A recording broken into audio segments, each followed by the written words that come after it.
मेरा निवेदन है कि स्वागत की परंपरा को हम आगे बढ़ाएंगे, परंतु इससे पहले औपचारिक रूप से मंच को आगे बढ़े भारत के लिए तिरंगे को लपेटे हुए सोने के मेडल को जब सुनते हुए हम टीवी, इलेक्ट्रॉनिक और प्रिंट मीडिया के माध्यम से ये सुनते हैं, देखते हैं, तो प्रत्येक भारतीय का हृदय गदगद हो जाता है। बाबा विश्वकर्मा के शुभाशीष से इस बेटी ने न केवल समाज को बल्कि राष्ट्र को गौरवान्वित होने का शुभ अवसर दिया। दीपक प्रणाम करते हुए धन्यवाद करता हूं कि आप लोगों ने प्रीति पांचाल को, हमारी बिटिया को इतना सारा आशीर्वाद दिया, ढेर सारी शुभकामनाएं दी और इसका हौसला अफजाई किया। इससे प्रीति पांचाल का ही नहीं, सभी समाज के जो बच्चे यहाँ पर बैठे हुए हैं वे भी उनके दिल में एक भावना की जागृति आई है कि भाई हम भी एक दिन इस प्रीति पांचाल की तरह नाम कमा करके मंच पर सम्मानित हो।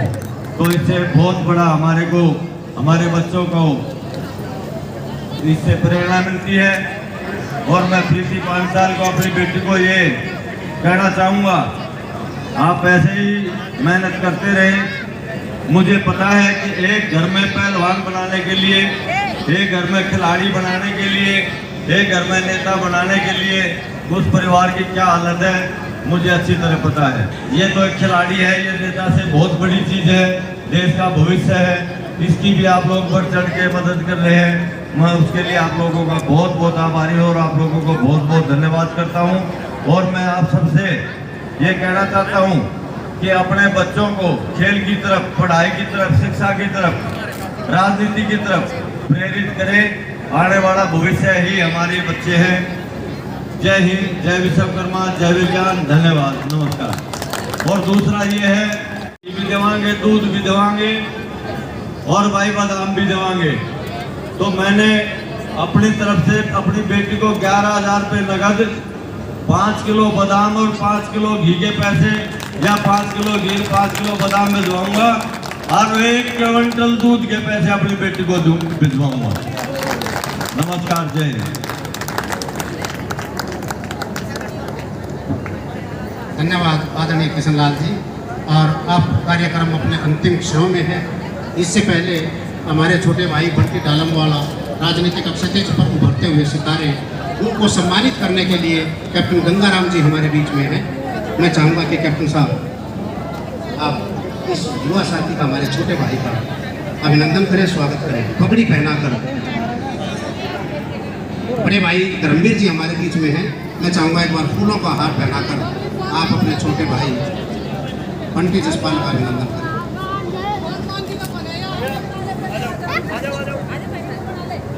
रणधीर जी, अजीत जी मेरे बड़े भाई हमारे बीच में है। इसके बाद एक बार मैं चाहूँगा कि पूरा परिवार आदरणीय रामचंद्र जांगड़ा जी के संबोधन के बाद जो डांगी परिवार है वो एक बार मंच पर जरूर तशरीफ लाए एक ग्रुप फोटो के लिए। आदरणीय जांगड़ा साहब के संबोधन के बाद औपचारिक रूप से कार्यक्रम का समापन होगा। इसके बाद सभी भोजन का प्रसाद लेकर मैं ये नहीं बिटिया को सम्मानित करना चाहते हैं।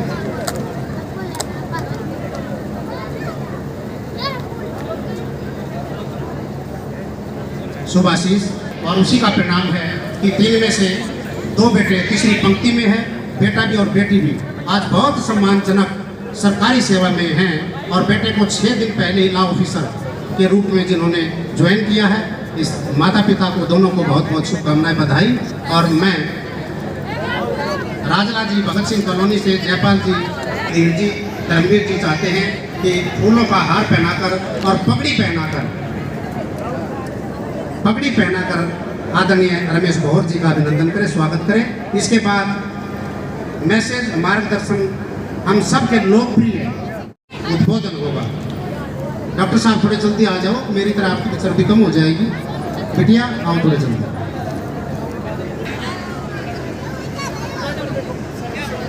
और शायद इसलिए अति व्यस्त होते हुए भी आदरणीय जंगड़ा साहब और रमेश जी ये नहीं कह पा रहे कि थोड़ा जल्दी जोरदार ताली।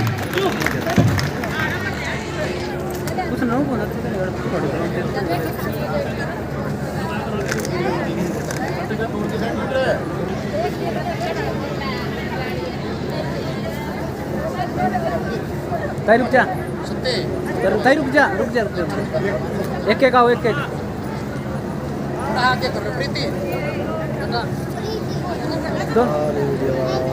प्रीति इधर आ जा बेटी, एक बार इधर आ जाओ।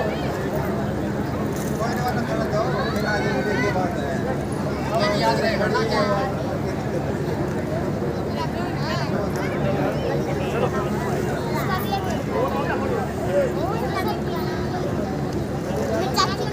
आजो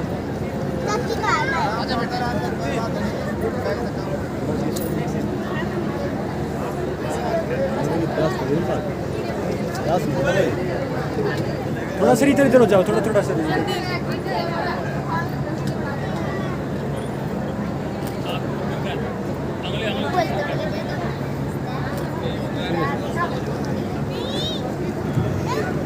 धन्यवाद। और अब कार्यक्रम समापन की ओर है। मैं 4 पंक्तियों के साथ लोकप्रिय राज्यसभा सांसद को आमंत्रित करूंगा। ये अतसीम भाई तेरी जो माला हूं जल्दी लेके आते हैं कि जिंदगी एक मिट्टी का खिलौना है।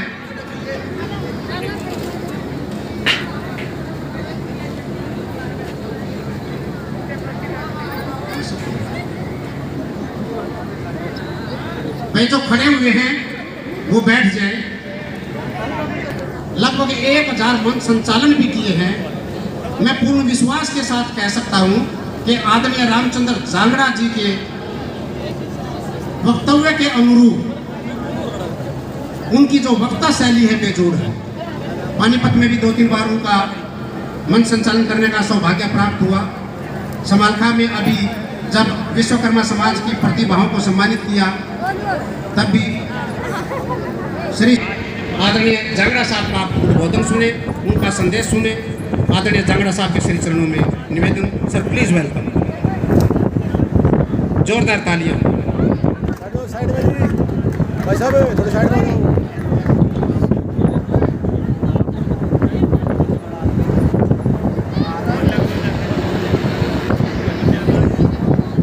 महिला हॉकी खिलाड़ी की हमारी कैप्टन, हमारी बेटी प्रीति पांचाल के इस अभिनंदन समारोह में मंचासीन हरियाणा प्रदेश के पांचाल सभा के अध्यक्ष मेरे अजीज रमेश भौर जी, मंचासीन पूरा डांगी परिवार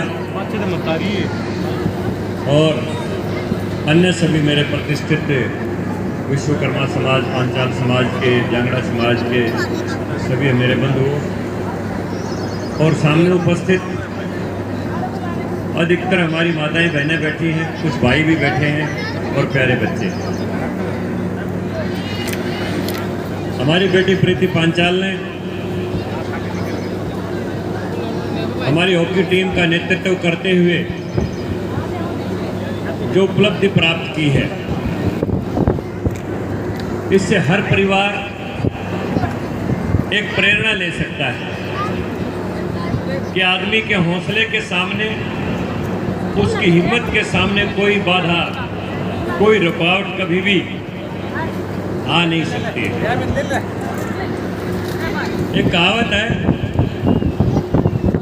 बदला जाए दृष्टिकोण तो इंसान बदल सकता है। दृष्टिकोण के परिवर्तन से जहान बदल सकता है। कुछ भी नहीं असंभव होता जब संकल्प किए जाते हैं और संकल्पों को जब साहस के सुदृढ़ चरण दिए जाते हैं, फिर बाधाओं की क्या विशाल, रुख तूफान बदल सकता है। बदला जाए दृष्टिकोण तो इंसान बदल सकता है। अगर संकल्प आदमी कोई कर ले तो उसके सामने कोई बाधा रुकावट नहीं बनती। भाई साहब मैं भी हूँ, बड़ा भाई जो आत्महीनता से ग्रस्त होते हैं वो आदमी छोटी मोटी शिकायत करते हैं, जरूर रहना है, क्या करूं जी, इधर आ मैं गरीब परिवार में पैदा हो गया। ना भाई इंसान ने कहाँ जन्म लेना है, किस परिवार में भगवान ने उसको भेजना है, वो भगवान की मर्जी है। लेकिन आगे का जीवन कैसे जीना है वो हमारी अपनी मर्जी के ऊपर निर्भर होता है। बाबा साहब भीमराव अंबेडकर 14वीं संतान थे अपने माँ बाप की। चारपाई के नीचे चारपाई घुसा के तब बच्चों को सुलाया करते थे और कुछ बच्चों को टांड के ऊपर सुलाया करते थे कि कमरा था। लेकिन उनके जीवन को अगर देखोगे, कितना कठिनाइयों से भरा हुआ जीवन और एक अछूत पन की पीड़ा सहते हुए, जहां स्कूल में चपरासी पानी नहीं पिलाता था, बच्चे फर्श पर नहीं बैठने देते थे, टीचर सबसे पीछे की लाइन के अंदर बिठाता था। उन सब पीड़ाओं का सहन करते हुए हिंदुस्तान के कानून मंत्री बने, संविधान के निर्माता बने और उन्होंने ये सिद्ध किया कि संकल्प के सामने कोई विकल्प नहीं होता है। इसी तरह हम आते आते बात कर रहे थे, मैं पूछ रहा था भाई रमेश से, और प्रीति की पारिवारिक पृष्ठभूमि क्या है। भी उदाहरण रख के हर परिवार की लड़की ये संकल्प कर सकती है कि मैं भी हिमालय पर्वत की ऊंचाइयों को छू सकती हूँ। कोई गरीबी की बाधा, कोई किसी दूसरे अवरोध की कोई बाधा इंसान को रोक नहीं सकती। और जब आदमी उपलब्धियों को हासिल करता है तो उसी की संसार भी पूजा करता है। आज तो फिर अन्य लड़कियां भी यही सोचेंगे, ये प्रीति ने बतेरे पांच उड़वा लिए, कोई पूछता तो है नहीं। लेकिन अगर हम इसको सम्मानित कर रहे हैं तो केवल मात्र प्रीति का सम्मान नहीं है, ये हरियाणा की, भारत की हर उस गरीब की बेटी का सम्मान है जो अपनी हिम्मत के बल के ऊपर उपलब्धि हासिल करते हैं। इसलिए मैं तो कहता हूं कि जिस आदमी के हाथ पांव सही है, आंख कान सही है, उसके सामने कोई बाधा नहीं आती। कई बार आ जाते हैं बच्चे कि जी मेरा एक उंगली कट गई, मेरा एक सर्टिफिकेट बनवा दो विकलांग का, 70% का हो जाएगा तो फिर मेरी पेंशन बन जाएगी। मुझे बड़ा गुस्सा आता है ऐसे लोगों के ऊपर। तो कहा भैया तू भगवान से प्रार्थना कर, हे परमात्मा शायद मैंने कोई पाप किए थे जिनके कारण मेरा हाथ कटना था, लेकिन तूने मेरा सारा पाप एक उंगली में ही साफ कर दिया, धो दिया। मैं तेरा धन्यवाद करता हूँ और मैं किसी भी हिम्मत को हारूंगा नहीं, अब आगे के जीवन को इससे भी बढ़िया बनाऊंगा। आदमी को ये इच्छा रखनी चाहिए, मैं एक अमेरिका के धावक के विषय में पढ़ रहा था। धावक होता है जो दौड़ता है, रेसर। बचपन में जब वो छोटा बच्चा था तो आपकी चपेट में आ गया और उसके दोनों पांव झुलस गए बुरी तरह से। हॉस्पिटल में उसका इलाज चल रहा था। डॉक्टरों ने प्लास्टिक सर्जरी कर करके उसकी खाल के ऊपर दोबारा चमड़ी को दूसरे शरीर से चढ़ा के और किसी तरह से उसको घाव घूस जब उसके ठीक हो गई तो जब वो बच्चा अपने डॉक्टर से कहने लगा कि डॉक्टर साहब क्या मैं कभी पैदल चल पाऊंगा, तो डॉक्टर ने कहा कि बहुत मुश्किल है। लेकिन एक अगली लाइन डॉक्टर ने एक और कह दी कि आदमी अगर चाहे तो क्या नहीं कर सकता। और ये अगली लाइन उस बच्चे के दिमाग को स्ट्राइक कर गई कि आदमी चाहे तो क्या नहीं कर सकता। उसने जैसे ही घाव ठीक हुए, दोनों पैर सिकुड़ गए थे बिल्कुल जलने के बाद, रोज मालिश करता, रोज 1 कदम 2 कदम 10 कदम 20 कदम चलने की कोशिश करता और आखिरी में वो अमेरिका का गोल्ड मेडलिस्ट रेसलर हुआ। उसने दौड़ के अंदर अमेरिका के अंदर स्वर्ण पदक की प्राप्ति की। जो आखिरी लाइन डॉक्टर ने कही कि वैसे तो असंभव है तेरा पैदल चलना, लेकिन आदमी चाहे तो क्या नहीं कर सकता। इसी आखिरी लाइन ने उसके जीवन में परिवर्तन कर दिया। तो आदमी अगर हिम्मत करता है तो किसी भी उपलब्धि को हासिल कर सकता है। मैं, क्योंकि गर्मी ज़्यादा है, तकरीबन 2:30 बज चुके हैं, मैं भी लेट हो गया। 11 बजे तो मेरे रमेश भाई एक सांसद के साथ मीटिंग में बैठे थे। 11 बजे के बाद हम चल पाए दिल्ली से। रास्ते में रश भी बहुत था, जाम दिल्ली के अंदर बहुत रहता है, इसलिए थोड़ा लेट हो गए। मैं ज़्यादा अपने वक्तव्यों को लंबा करके आप सब लोगों को ज़्यादा कष्ट नहीं देना चाहता कि मेंबर पार्लियामेंट मोदी सरकार ने उसको नॉमिनेट किया है राज्यसभा के अंदर। मेरे नज़दीक ही बैठती है, कई बार उनसे बातें होती हैं। जिस दिन वो ओलंपिक में गोल्ड मेडल लेके आई, उसके पास रेस लगाने वाले जूते नहीं थे। वो पैर को बिल्कुल उभाने पाई, जिसको हम बोलते हैं, उभाने पाई दौड़ रही थी। फिर भी वो गोल्ड मेडल लेके आई, जिसको उड़न प्री की संज्ञा संसार ने दी। तो कोई बाधा नहीं आ सकती। इसी तरह हमारी बेटी प्रीति भी इसी तरह उपलब्धियों को हासिल करती रहेगी। अन्य लड़कियां भी इससे प्रेरणा पाती रहेंगी। कभी न कभी मेरी तरह ये भी मेंबर पार्लियामेंट बन जाएगी। क्योंकि आज वो जमाना चला गया जब पिक एंड चूज मुंह देखना टिक्का होया करता। आज आप अगर कभी देखते होंगे, राष्ट्रपति भवन में जब पद्म विभूषण और पद्म श्री के अवार्ड दिए जाते हैं, तो आप उन अवार्ड सेरेमनी का पूरा अखबारों के अंदर फोटो और टीवी के अंदर प्रसारण देखिए। कितने ही पद्म विभूषण लाने वाले आपको ऐसे आदमी मिलेंगे, ऐसी औरतें मिलेंगी जिनके पैरों में भी सेब की चप्पल, और कई में तो चप्पल भी नहीं मिलेगी। अब भारत के प्रधानमंत्री ने एक ऐसा सिस्टम चालू कर दिया किसको पता भी नहीं, वो पूरे देश के अंदर सक्रिय है। और वो जैसे गिद्ध की दृष्टि होती है, चील के ऊपर से दृष्टि होती है, इसी तरह पूरे देश के अंदर वॉच एंड वार्ड करते रहते हैं कि पर्यावरण के क्षेत्र में कौन बढ़िया काम कर रहा है, पढ़ाई के क्षेत्र में कौन बढ़िया काम कर रहा है, सफाई के क्षेत्र के अंदर कौन बढ़िया काम कर रहा है, खेलों के विषय में कौन बढ़िया काम कर रहा है, चिकित्सा के क्षेत्र में कौन बढ़िया काम कर रहा है, खेती के क्षेत्र में कौन बढ़िया काम कर रहा है। वो पूरे हिंदुस्तान में उनकी टीम सक्रिय रहती है और उनकी लिस्ट बनाती रहती है। हमें पता भी नहीं होता वो कौन आदमी है और कब हमारा निरीक्षण कर जाते हैं। और वो आदमी जो लिस्ट देते हैं वहाँ पर प्रधानमंत्री जी को, उन्हीं की सिफारिश राष्ट्रपति जी को जाती है।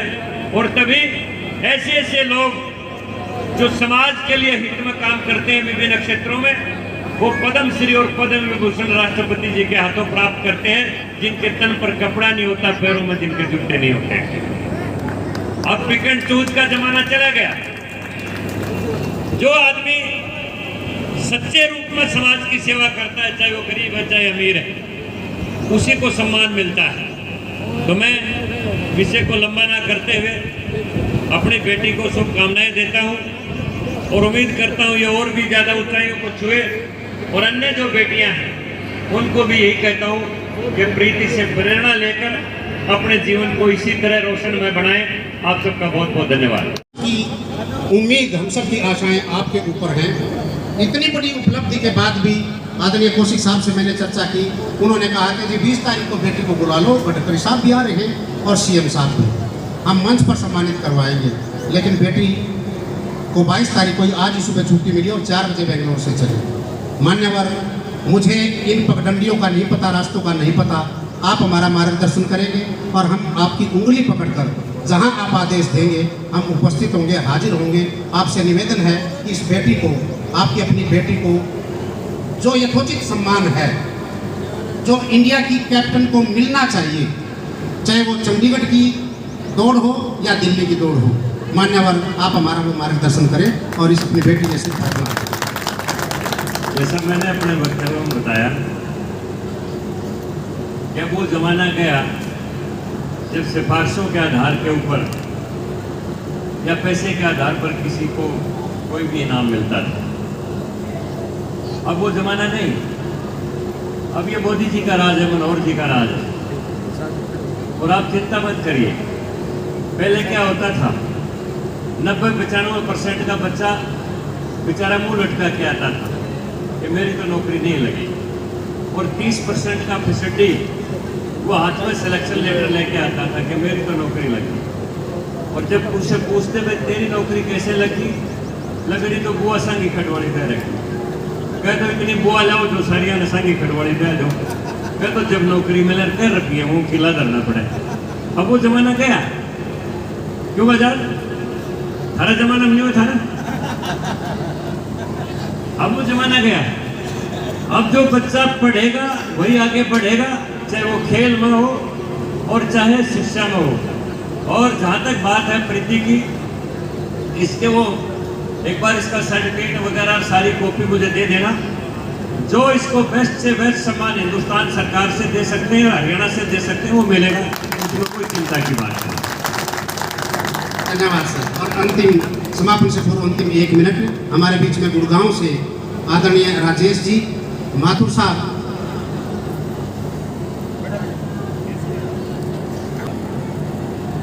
मौलाना।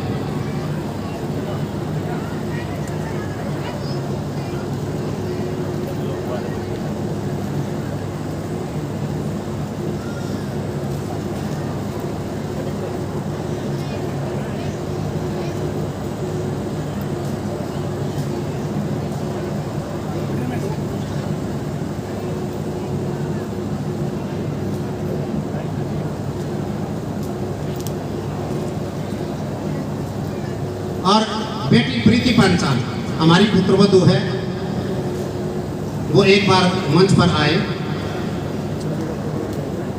बिटिया प्रीति।